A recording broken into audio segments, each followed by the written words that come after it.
Hi, everybody. I'm Buck Hartzell, and I'm happy to say that Brian Brown, the Chief Financial Officer of Rocket Companies, is with us today. Brian, thanks for joining us. Thanks, Buck. Thanks for having me. Big fan, and I'm just happy to be on here with you. Well, we're excited to talk, and there's a lot to talk about. I know a Rocket just reported earnings, and I went through those, but you know, the Motley Fool, we look beyond just quarterly earnings, so there's a lot of stuff that we can talk about, because I know there's a lot of stuff going on at Rocket Companies right now, and I want to remind folks that are listening here, and I'm sure there's plenty of shareholders on the call, we're talking about Rocket Companies. That's on the New York Stock Exchange. The ticker is RKT for those that are following along. And I'm going to remind people that some of the things that you've been up to, I mean, is acquisitions as of late, and we're gonna dive into those. But I just want to remind folks that we're talking about Rocket Companies as being the leading originator of mortgages in the U.S. The recent acquisition of Mr. Cooper here, I think just after the quarter close on October 1st, was Mr. Cooper, which is the leading servicer of mortgages. And prior to all that, just pretty recently, you acquired Redfin as well. So now you have one of the leading kind of digital first brokerages out there. And so we have this vertically integrated company that is very interesting, I think, for all of those. But before I get on all those acquisitions, I'd like to ask a little bit about philosophy here. And Rocket is unique, and this is something that we care about at the Motley Fool quite a bit. You have a for more than profit philosophy at Rocket. And there's a couple parts to that. One is community investment and systemic change, team member development and culture, and client focus and simplification. But I just want you to say a few words to our members. What does that mean when we hear that you're a for more than profit? What does that philosophy mean? Sure. Well, it starts with our chairman and founder, Dan Gilbert. So, Buck, we actually just celebrated our 40th anniversary as a company, if you can believe that. And some people don't know that just because, you know, we IPO'd on August 6, 2020, but we've actually been around for a very long time. Dan Gilbert, as I said, was our founder, is our founder and current chairman, and he's always looked at business a bit differently. And, you know, if you've ever had a chance to hear him talk, he always talks about traditionally there's only two types of companies. There's companies that are for-profit and companies that are non-profit companies. And he said, you know, that's interesting, but we are something different than that. We do care about profits. We are a publicly traded company, so returning on those investments to our shareholders is a top priority. But beyond that, we care about helping our team members in the communities at which we operate in. And that, I think, has been a key differentiator. Even after going public, we've really kept that as a pillar, a foundational starting point. And I think if you start from a lens of that, you just make different but yet better long-term business decisions. And I think, you know, it kind of fits into, Buck, a little bit about what you said in terms of how you think about holding stocks and shareholders being long only. We're in the long game. And, you know, if you're in the long game, you better take care of the communities you operate in, and you better take care of the team members, which are really your most valuable asset. Yep. And I relate to that so much. And it's funny because it's fundamental kind of to a lot of the companies that we look at. We want companies to do more than just seek out their profits. Conscious capitalism is a big movement. It's a company that we've adopted here at The Fool, which is a stakeholder approach and saying, hey, it's not just about maximizing shareholder returns, but maximizing the things we can do across all of our stakeholders, our customers, our clients, our members, and the communities in which we're involved. And so I'm happy to hear about that. So now I want to jump into a little bit about the acquisitions, because we said, and I want to give a little bit of disclosure here to you, Brian, put you on the spot a little bit. I look at companies for a long time. I've been at The Fool for 27 years. I'm generally a little skeptical about acquisitions. And here's what we generally tell members. Acquisitions are hard, number one, right? Larger acquisitions are even harder. And merging a bunch of different cultures all at once into one is also difficult. And so I wonder if you could just give us a little bit of insight, because I think there's some things that you are doing at Rocket that are unique out there in the way companies make acquisitions. And I'll start with Mr. Cooper and Redfin, but can you tell us a little bit about, like, why do we think these acquisitions are going to be successful at Rocket? And maybe what are some things that maybe you did differently with these than a typical acquisition that's out there? Sure. Well, first, let me start by saying I completely agree with you. Yeah, they are hard because you're in the Very middle hard. of it Yes, right now. No. I can attest. They are Okay. actually very hard. And, the history would say they're not all successful either. But Yep. let me tell you why I have a lot of confidence. And it really relates to two of the things you touched on. But one, I'll start with strategy. In my personal opinion and how we view acquisitions is acquisitions in itself is not a strategy. That's not a strategy. But if you have a strategy, and we do, and happy to talk about that. And you look at acquisitions, it's simply through two lenses. One is through organic growth, and one is through inorganic growth. And the nice thing for Rocket, and particularly when Varun Krishna, our CEO, got here just a little bit over 2 years ago, we said a couple things. We said, number one, we are absolutely the best at when we service a client's mortgage, meaning that client makes their payments to us and we collect those payments on a monthly basis. We get that client's next loan almost 83% of the time. Wow. So we said, man, all we have to do is grow that servicing portfolio, and we have a strategic advantage that no one else has. And we can do that organically, and we had proved that, but enter Mr. Cooper into the equation, to your earlier comments, the largest servicer in the United States. And I look at that as just an accelerant of an existing strategy. And then on the Redfin side of the house, we always knew that we had to build relationships with future homeowners or potential homeowners well before the time that they decided to actually buy that home. And for a couple of reasons, which we can dive into, but I'll give you one. Yeah. One problem is if you're trying to find that homeowner at the time where they say, hey, I need to get pre-approved for a mortgage. I found a home that I like and I want to get in that home very quickly. The problem is everyone else is trying to find that consumer at that exact same time. So that's a very expensive value proposition. So when Varun and I and the leadership team sat down, we said, how can we build relationships with consumers much earlier in the process than when they're found the actual home that they want? Enter a search property, a digital search property. We were already in that business, something that some folks don't know, it was Rocket Homes. And we were already in that business, but we also, and it was working very well, but we knew it had to scale very quickly to meet the scale, if you will, of the mortgage company and the servicing company. So we had always known that search was one of our strategies.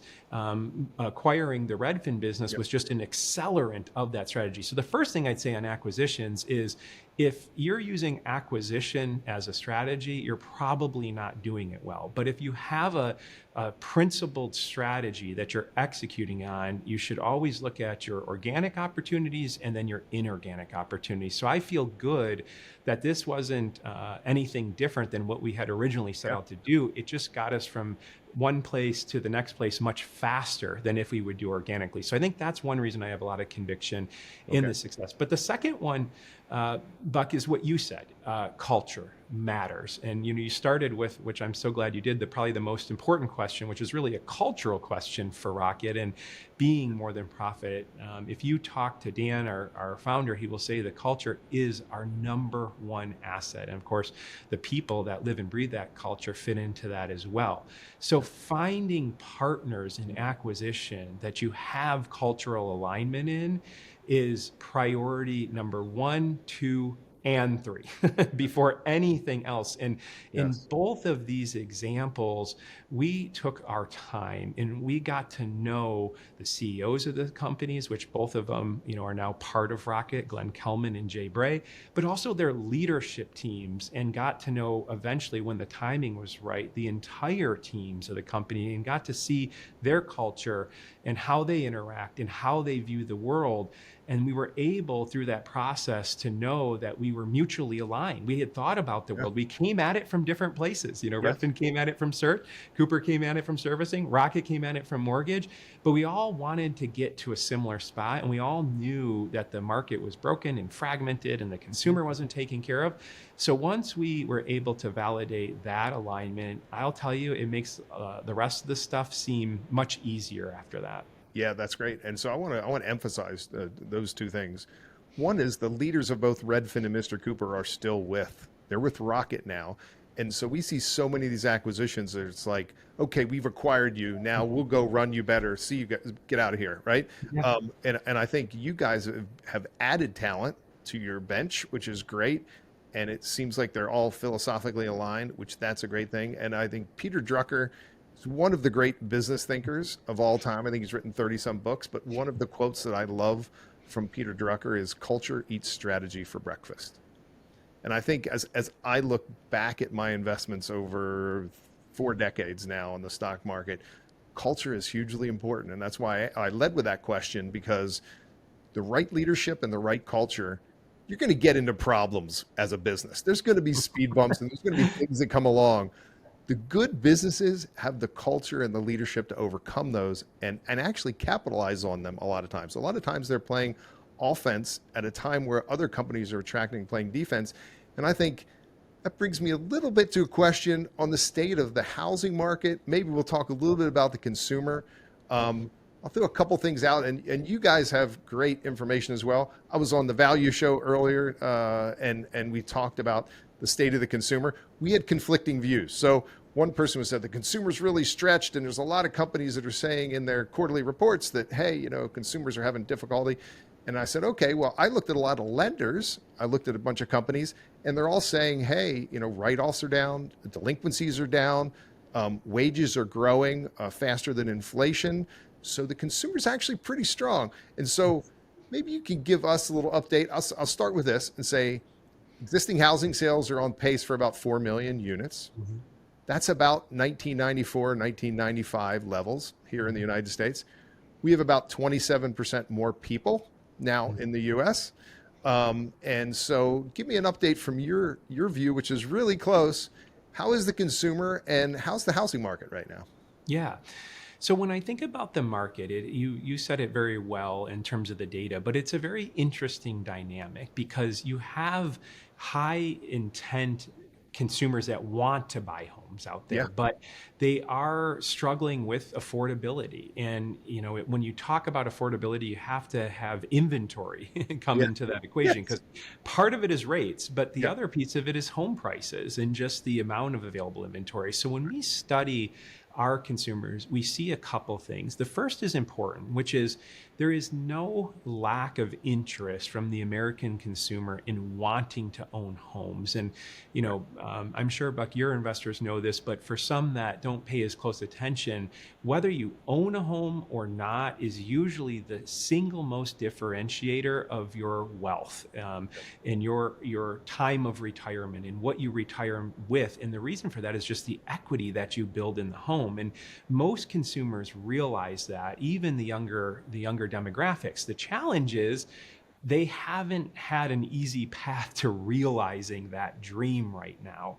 And it is a challenge, and partly because of rates, but also because of where home prices have gone and also because of inventory. Not to mention it's coupled with taxes and insurance just going up, which you have to estimate is part of your mortgage payment, right? Because that's going out the door one way or another. So at Rocket, we are solely focused on how to make the process easier, better, and cheaper for those consumers, because this in a high rate environment with affordability challenges, it's true. It sounds cliche, but every dollar matters. Literally, every dollar to the consumer matters. And for consumers that have been shopping for a long time, which I would say is the majority of consumers that are interested in home buying, it's not like most people get out there, find a home, and in a month they've got a mortgage and they're in that home anymore. It takes a while because of inventory and because of affordability. So to the extent we can make it easy and fast, and then we can bring them value propositions through low rates and fees and points and things like that to try to make it easier for them to get in the home, our interests are aligned. But if I take a step back, I agree with you, probably looking at 4 million-ish, transactions this year, still very low levels when I compare to the number of consumers that want to move and get into homes. And the other thing you got to consider is a lot of people that are in these lower rate mortgages are just sitting in them for a long time, but they're not necessarily doing that by choice. Their family has expanded. In some cases, their job has moved and their commute has doubled, and they're not in the ideal location. So what's good for on the positive and good for Rocket is the consumer intent is still there. The dream is absolutely still alive. Yeah. We have to constantly innovate on products that fit those consumers' needs. In almost all cases now, it means giving them the confidence that they can get into a property that they actually want to at a fair price that they can actually afford.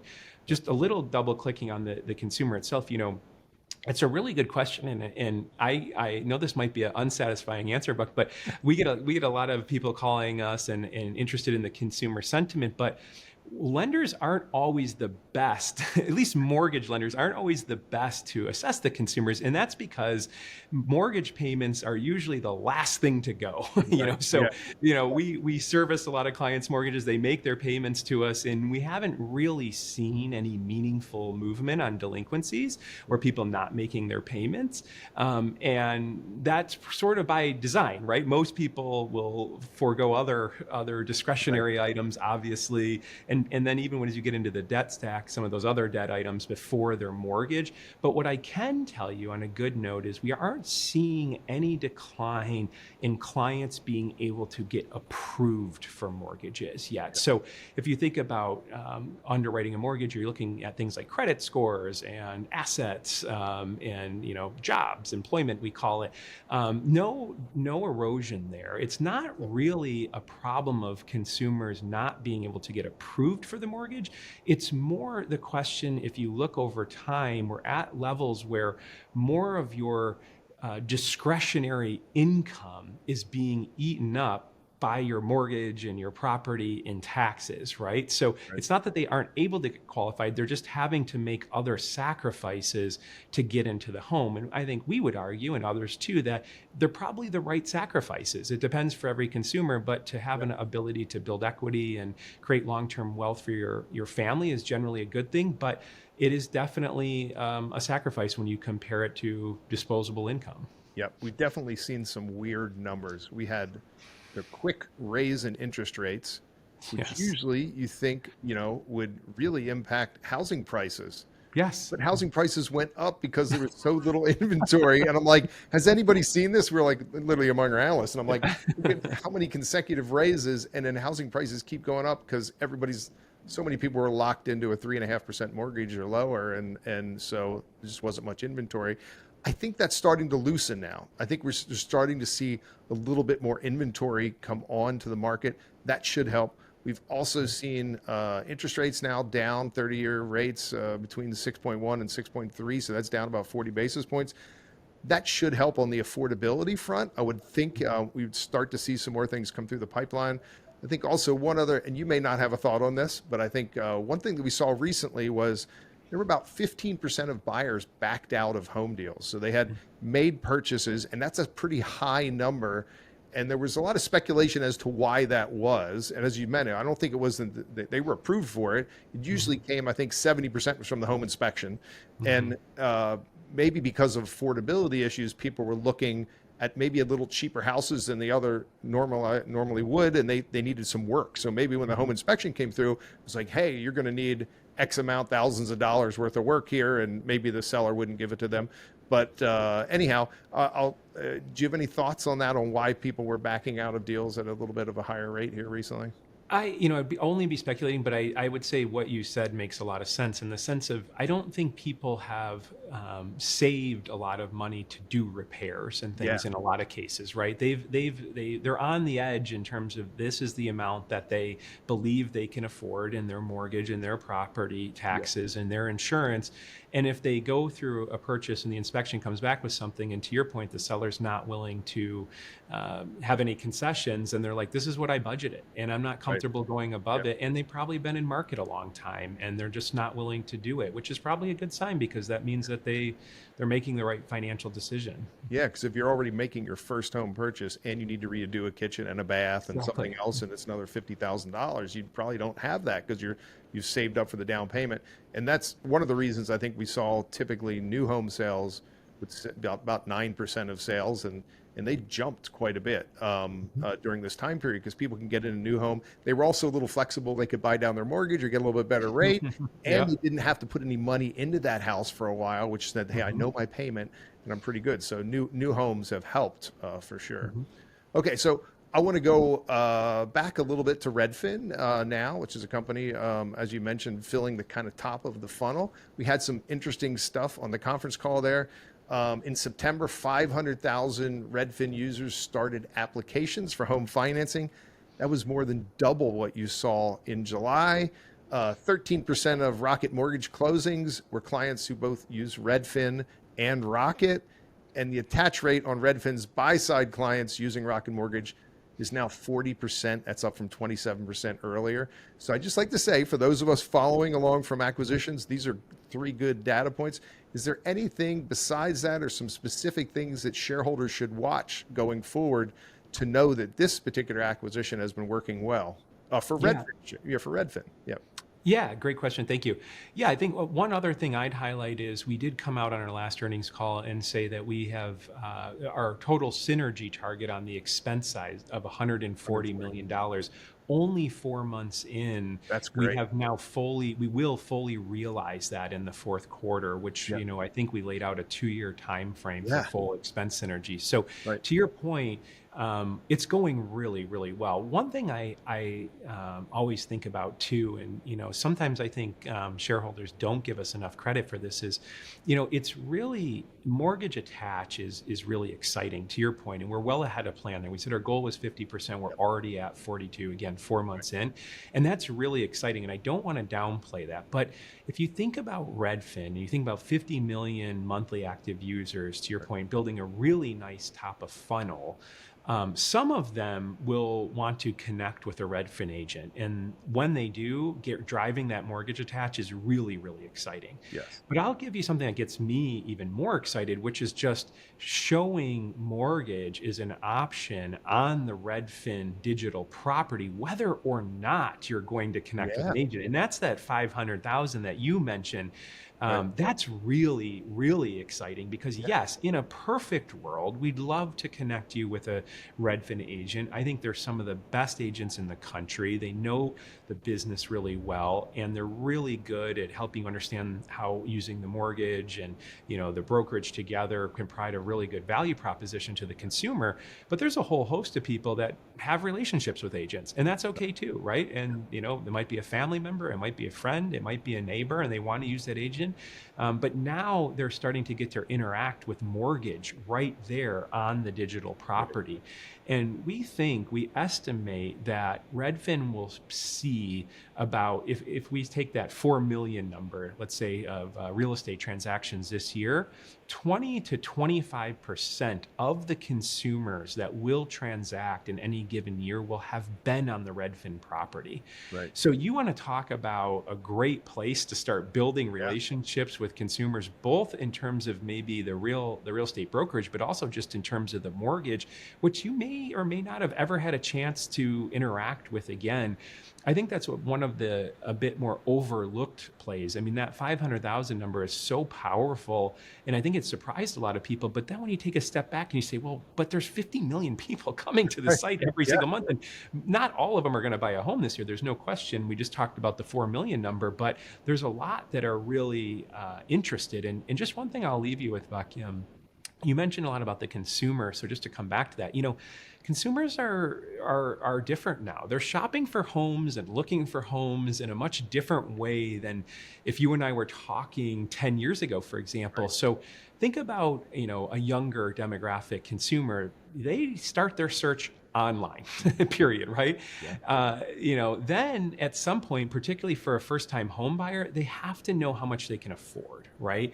How much is my mortgage payment? So usually their second stop is a Rocket Mortgage or a mortgage calculator. Like, let me just see, right? How much is a mortgage on a $30,000 house at a 7% mortgage rate? They don't know that. That's not something that's easy to find out. So they play around with that. And then they say, well, I have good credit or I have average credit, and that'll affect it. And then the last thing some of these consumers want to do is talk to an agent in person. Yeah. Just because, let's face it, right? Face-to-face phone conversations when we look at younger consumers is scary in some Yeah. cases. So they know the agent is the ticket into the home. And most jurisdictions, right, you need an agent to even get into homes, rightfully so. And the agent is a very important constituent. They act as a consultant and an advisor. And we recommend most clients use agents, there's no question. But when they connect to an agent, now versus 10 years ago is much different, because then you kind of had to call an agent first and they would email you MLS listings, and that would be the way you you saw Right. homes in your neighborhood. And you'd call the agent every night and talk about those MLS listings. Like, Right. that's just not how things work. So for us, it makes this Redfin Rocket verticalized experience even more important. Going back to our original thesis, build relationships with these consumers well before they're ready to get in a home. People say, but yeah, there's 50 million and Zillow has all these and there's these other competitors. And most of these people are just looking, they're not even really, they want to see they're voyeurs. They want to see their neighbor's house. And what you say? Great. Yeah, right. But they are interested in real estate, and it's a great opportunity to build a relationship, get your brand, get your experience in front of them. And then when they are, which they will be at some point, we're happy to take care of them. Yeah, and I'd say you are taking care of them because you've offered a really enticing deal for Redfin buyers who come through to Rocket Mortgage. I think that was about a 1% That's right. discount off of their mortgage price, which is a compelling offer. And so I think we're already seeing Rocket bringing a lot of value to Redfin, right, by doing that. And the other thing that I said to people, and I had recommended Redfin earlier and followed that company for a long time, is together with Rocket companies, this is a much more stable company, because I've been through the ups and downs of real estate, post 2020. Everybody wants to buy a house, hire a bunch of agents, and then nobody wants to buy a house because they raised rates so quickly and we got to let go agents and all that kind of. Now we look at a company with, you've got the realty part of it. That's always going to be somewhat cyclical, but then you have the mortgages, and then you have the servicing, which is consistent whether homes are selling or not. They get a boost if there's refinancing activity when rates start to drop and things. But you add all that together, and it seems like, man, this is a technology first company, which Redfin always was, that now is on such more stable ground and can offer things like 1% discounts for mortgages, which is a huge benefit to their buyers. Well, I'm so glad you brought that up, because, for our audience out there, if you haven't got a mortgage, you are likely going to talk to 5 different companies right off the top of my head, right? There's usually a real estate agent. That agent works for a brokerage. There's a mortgage company. In some cases, it might be a mortgage broker who, brokers out those loans. There's a title company. Sometimes there's a closing agent. Then there's title insurance. I think we just named 6, just, spitballing with you. There's probably more. Here's the challenge with that process is all of those in the traditional sense are separate companies. And when they're separate companies, we know a few things about companies. One, they have to make money. So they all have to acquire clients. They have a client acquisition strategy. They have a sales technique. They have overhead costs that they have to clear. And then they got to put profits in the bank and distribute those to whoever their shareholders are. The challenge is when all 5 companies or 6 companies are all out there going after those same consumers in different ways. Number one, and maybe the biggest, they don't share data and information very well. They have disparate experiences. Having bought my first home before I got to Rocket, the first thing I said is, does this title company even talk to the mortgage company? Do they even know who they are? Because why am I filling out the same information again? Isn't this all in the mortgage application? So it creates a friction-filled experience. But the other thing it does is it doesn't do the consumer well from a cost perspective, because all of those things are charges on that mortgage statement at the end of the day, or on that closing statement at the end of the day, because all those companies have to make money. Enter Rocket, Redfin, and Mr. Cooper into the equation. And going back to our earlier comments about how the number one concern is affordability. And to the extent you can save me money, you are maybe making that 1%, Buck, for a lot of our clients can make the difference of I'm getting in this home or I'm not. It's that simple. Why can we do that and no one else can do it? Because we've brought all these assets together. We have the search, we have the brokerage, we have the agents, we have the mortgage company, we have the title through our AMROC provider, and now we have the servicing as well. And the servicing, and to your point, is a bit of an overlooked thing in the mortgage space. But when you have the servicing and you're really good at getting that client's next mortgage, you might make different decisions on the first mortgage. Yes. If most mortgage companies, when I got to Rocket, it was Quicken Loans at the time. If there was one thing I could not believe, I thought this was wrong, and I was like, I'm going to research this and I'm going to prove them wrong. But I was like, wait, you're telling me in the industry, if I just look at the industry stats, 80% of the time, the person chooses a different lender on their next mortgage than on their first mortgage. 80% of the time, they go with a different lender. Like, how bad does the experience have to be that it's like, I won't even consider my first lender in this? And then, of course, Rocket's turned that on its head, and it's now 80% they do choose Rocket. But that's a strategic advantage in Rocket that others don't have. Many have tried to replicate it. None have yet succeeded. Actually, Mr. Cooper was the second closest with about 50%. So a coin flip, at least you had a coin flip's chance to get that next mortgage. But when you have an 80% chance, you're willing to give the consumer lower rates, fees, points, do things at a much lower cost proposition, because I don't have to earn money just on that one mortgage. I can earn money on the brokerage, I can earn money on the servicing, I can earn money on the first mortgage, and I can earn money on the second mortgage. It starts looking and feeling, dare I say, more of a subscription model. Or, the other thing when I got to mortgage too, I found, interesting is no one ever talked about mortgage in a lifetime value model, right? And you know this from your travels, but like any other fintech business, any other, like, all they talk about is lifetime value. And in fact, they might have lost leaders as the very first transaction to make money on the second. But nonetheless, they calculate and spend a lot of time. What's my cost of acquisition to lifetime value ratio? But in mortgage, no one did that because there was no lifetime value, because 80% of the time they were going through, I could tell you what the lifetime value was. It was zero, especially after you NPV it. But, as Rocket continued to grow and see the value in servicing and providing an experience that makes clients, one, they want to come back because the first transaction, their mortgage goes really, really well. But then they want to come back because they're making their payment to you every month, and you're making it super simple. And by the way, if they have a question, you actually pick up the phone and answer it. You just talk to them and you answer their question. And guess what? You do that 2 or 3 times over, and then you start building trust with that client. And then they say, I am ready to buy a new home, or I could save money on a rate and term refinance. And now the answer is obvious. I'm going to go to the person who's been taking care of me all along, and I know has my best interest. So it's flipping the model on its head. I don't think you can do it if you don't control the experience. But with Rocket, Redfin, and Mr. Cooper, we now have a true end-to-end experience that we collect revenue over multiple different asset classes in the home buying experience. And we are more than happy to not be greedy with that, to turn around and offer to consumers in a value proposition that we think no one else can offer. Yeah. And that's been very, very successful. Now, I want to change topic a little bit here. Redfin is technology first. Rocket is technology first. And in a world now where every headline that you pick up in any business newspaper is about, has NVIDIA on there and talks about AI, and like that's the talk. I think from a technology standpoint, Rocket is undersold a little bit in the marketplace. And I know you guys have invested heavily in technology.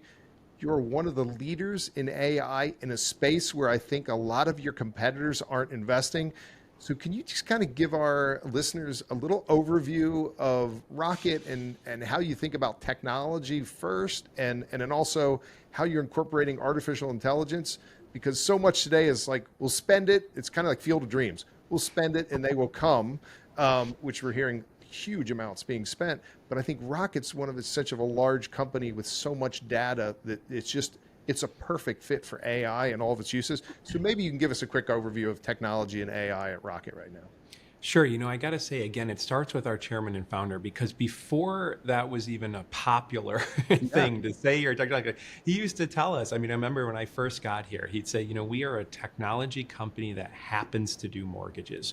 We could have chosen to do many things. We chose mortgage, but the means to the end is technology first. And that's really been in our DNA, in our bloodstream, frankly speaking. But you said it well. I think, if I take a step back and I think, because I hear the hype too, let's be honest, and I listen to a lot of earnings calls as you guys do. Yeah. But here's why I think at Rocket, and in mortgage in particular, it is so ripe. It's almost a case study for AI. Some business school maybe will print this someday, but for a couple reasons. Number one, it has traditionally been a human capital, manual labor process to get mortgages across the finish line, because the amount of data and attributes and algorithms that have to be collected from consumers. We always say, we probably have more information on consumers than their doctor. Yeah. I don't know, but just because we might have more data points at least. And you have to put that all together in a way that will be accepted by what we would call the GSEs, the Fannie, the Freddie, or the Ginnie Maes, or the FHAs. So here's why I think, it is just ripe. AI is ripe for disruption in mortgage industry. One, because of the manual labor. The second is something I touched on briefly, which is it's almost an open book test. In our world, you have your single job, if you had to boil it down to the simplest thing, is you have to underwrite mortgages in a way that Fannie Mae and Freddie Mac will accept them so they can be securitized into the mortgage-backed security market. They all end up in a bond at the end of the day, right? And those bonds need to perform well for all the reasons that I think are obvious.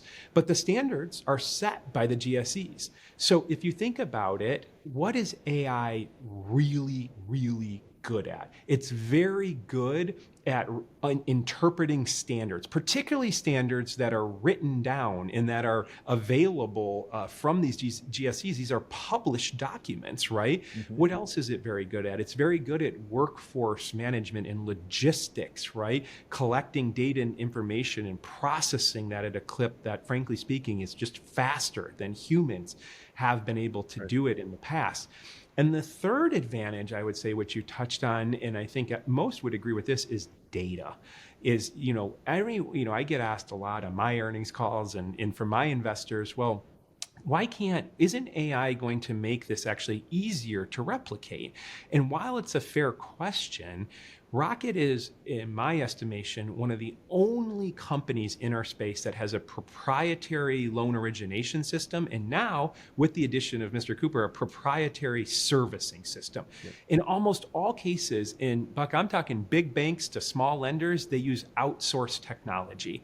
And one, I would argue that's always going to be a challenge, because any improvement to that technology, sort of high tide raises all the boats. Everyone gets the same product. But two, that doesn't mean anything unless you put it on a proprietary data set, because otherwise the playing field is level for everyone else. But Rocket brings 30 petabytes of data, just over 40 years of experience. So when we think about underwriting mortgages, we know mortgages will perform based on historical data that no one else has. Right. Maybe us and the GSEs, we have a starting point in terms of how to price and securitize and have best execution on a better algorithm-driven AI model than anyone else has. So the data, to your point, is a strategic advantage. And I'll just leave you with sort of one conceptual thing in mortgage that gets me excited about AI.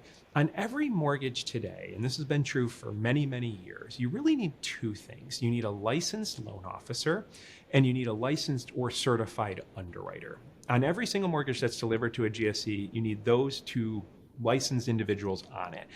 And so if you think about it, how to make your process more efficient is simply looking for efficiencies in those two roles, because those are your pinch points, right? Those are your choke points. So the more loans per loan officer and loans per underwriter, the more efficient you are and the more capacity you have.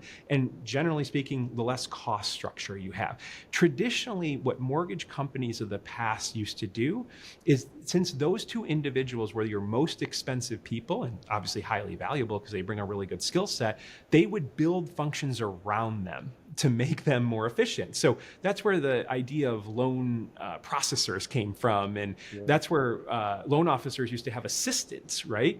Because it was worth it. You'd hire 3 assistants, they could do a lot of the paperwork, and then the loan officer would, sign off on the loan.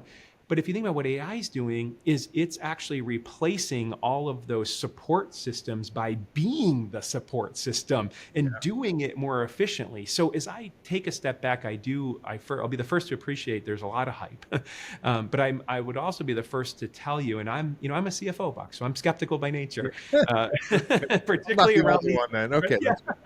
But I will tell you, I'm a believer because I see the efficiency and capacity it's delivering in our business. And I can't speak to other businesses, but this is a case study on a business that is ripe for it. And the advantages we have are having proprietary systems that we have developed and own and can change and ship products that we feel are the right thing for this environment, and the data that it sits on. That's the things that are going to be hard to replicate.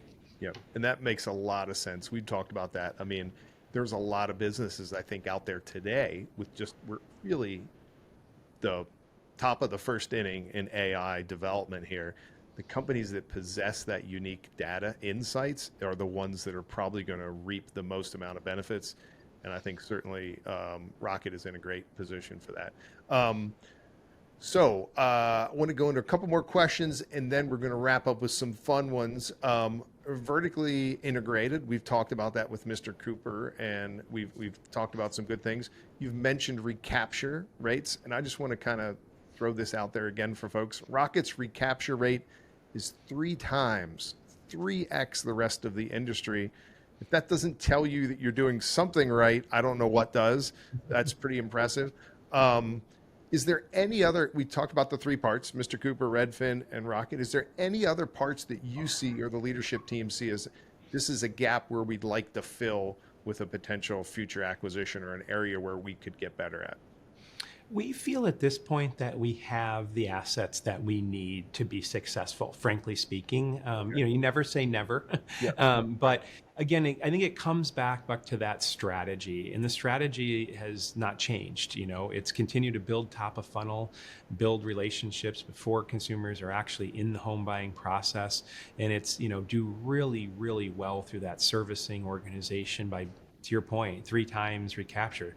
The interesting part about the recapture is, yes, we'll take the 80, but there's still upside there. Not only for Rocket, but also, as I said before, Mr. Cooper was sitting at about 50. So there's a lot of upside there. Right. And I'm happy to report, we talked about this on earnings, that even already today, we're sitting just over a month from closing Mr. Cooper transaction. All of the clients coming off the Mr. Cooper servicing book that are showing interest in a mortgage, either buying a home or maybe saving a little money on a rate and term refinance, are now being worked on the Rocket platform. We were really impressed with our technology and product and business teams there. One of the, I was doing some callbacks with investors and analysts, and they were like, wait, in 30 days? Because as you know, you can do a lot pre-integration, but you can't really do anything till you close. You can't change any technology or change branding until you close the transaction for all the right reasons. So to have that in place 30 days after the transaction, I think is really impressive and gives us a lot of belief in the upside. Yeah, that's impressive. Well, that's great. And I appreciate all those insights. Now we're going to have a little bit of fun, Brian. And so we're going to play a little thing we call buy, sell, or hold here at the Motley Fool. And I just want your quick kind of gut reaction with a sentence or two, whether you're buy, sell, or hold this. The first one is, in our lifetimes, so you're probably younger than I am, so you've got a long time, Rocket will hold mortgages on dwellings that are on other planets besides Earth. Buy, Buy. sell, or hold? I'm buying. Okay, I'm great. definitely buying. Yes. Okay, nice. I like to hear that. Elon Musk would be happy, and others That's that are right. working on interstellar type of travel. Okay, next one. Buy, sell, or hold. In 10 years, 20% of American homes will have some kind of humanoid robot who regularly assists with most of the household tasks that we all hate to do today. Folding laundry would be my number one. Buy, sell, or hold. I'm buying again. Okay, all right. I think it's happening already, and getting easier by the day. Okay, he believes in that. Okay, and this one's kind of a more serious one, but not necessarily. AI and expanded computing power that we're seeing today. I'll throw quantum computing in there. Is going to power basically to find a cure for cancer within our lifetimes. Oh, wow. Definitely not my area of expertise. I will Yeah, say that. I know that. Yep, yep. I will say that first and foremost, but I believe that AI is an accelerant, and the computing power behind it is impressive. So you know what? I'm just gonna say buy. I'm an optimist Okay, I at like that. heart. So So am I, for that matter. AI, the human genome, all this stuff coming together. It seems like that we can do that. And the last one, I'll leave you on. Buy, sell, or hold. Either the Detroit Lions or the Cleveland Cavaliers will become world champions this year. One of them. All we need is one of them. Are you a buy, sell, or hold? I have to be a buy. I just Okay. Which one do you think is more likely? both. Are you a Lions or a Cavs person? Yeah. Well, I'm both. Okay. Yeah. One of the things you have to do here, Buck, is even though we're in Detroit, you sign up for Rocket and you get a Cavs jersey. Okay. You Yes. highlighted. So whether you like it or not, but I've become a big loyal Cavs fan. I actually think both teams have a chance, but I'm going to take the Lions as my number one. Okay. Yeah. It seems like they're kind of due. They're getting ready. Okay. Well, once again, Brian, I thank you. That's Brian Brown, Chief Financial Officer of Rocket Companies. Thank you for joining us. That's ticker RKT on the New York Stock Exchange. For those of you who want to follow along, I look forward to following Rocket in the coming quarters and many years as a shareholder as well, to watch all the developments and really simplifying the process of buying a home and streamlining it here for all of us. Thanks so much, Buck. It was great to have a chance to chat with you. You're welcome.